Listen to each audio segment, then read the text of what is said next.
Is AI taking jobs or AI creating new opportunities? This week, we saw Indian IT companies roll out tools to more than 300,000 employees. Google announced layoffs, Indian IT stock fell sharply, and OpenAI CEO Sam Altman made comments on AI and hiring. So, what is really happening? And what does this mean for software engineers, QA testers, students, and job seekers? Let's find out. Let's start with the biggest story from India. TCS, Infosys, Wipro have now deployed more than 300,000 Microsoft Copilot licenses combinedly. That's a huge number. Just a few years ago, companies were experimenting with AI. Today, some of the India's biggest IT companies are putting AI tools directly in the hands of employees. These tools can improve productivity, like finding information, writing documents, summarizing meetings, assisting with coding, because AI is becoming part of everyday work. Whether you are a developer, QA engineer, business analyst, or product manager, AI tools are becoming more common in the larger organizations. The big message here is simple. Companies are heavily investing in AI. This week, shares of the Infosys, Wipro, and other IT companies came under pressure. Why? Because investors are trying to understand how AI could affect the future of IT service industry. If AI is helping employees complete some tasks faster, companies may be able to deliver projects differently in future. Investors are watching this very closely. Right now, it does not automatically means jobs are disappearing. What it means that business investors and industry leaders are all trying to understand how AI will change productivity and business models. This is something we likely continue hearing throughout 2026.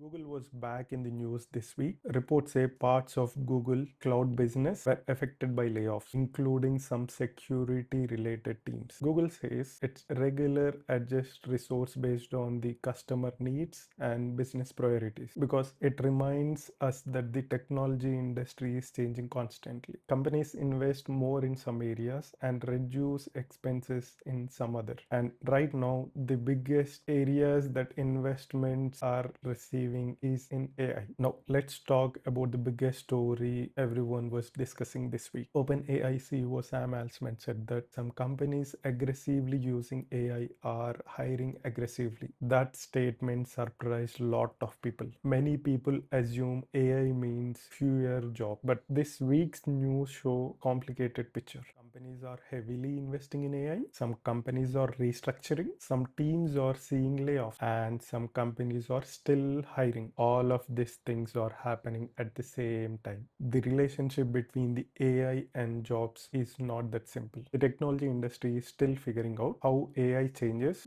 the way work gets done. Here is one interesting trend. Across the technology industry, companies are heavily investing in AI tools, AI training, and automation. At the same time, organizations are reviewing how work is performed and how teams operate. The result, AI adoption and workforce change is happening together. This is one of the biggest trends shaping the industry right now. So, what does this week's news actually tell us? First, AI adoption is accelerating. Second, investors are closely watching how AI could affect the business. Third, companies are continuously making hiring and workforce decisions while increasing investments in AI. Most importantly, this week's news does not support any conclusions. The evidence does not show that AI has stopped hiring, and it does not show that AI has no impact on jobs. What it does show is that companies are heavily investing in AI while reassessing how work is performed and what skills they need. The full impact will take time to understand. This week we saw massive AI adoption across Indian IT companies, new layoffs at Google Cloud, Indian IT stocks fell due to AI concern. Sam Altman speaks about AI and hiring. One thing is clear, AI is becoming the bigger part of technology industry every week. The long-term impact is still unfolding, but the pace of change is hard to ignore. What do you think? Are companies moving too fast with AI, or is this the natural next step in technology?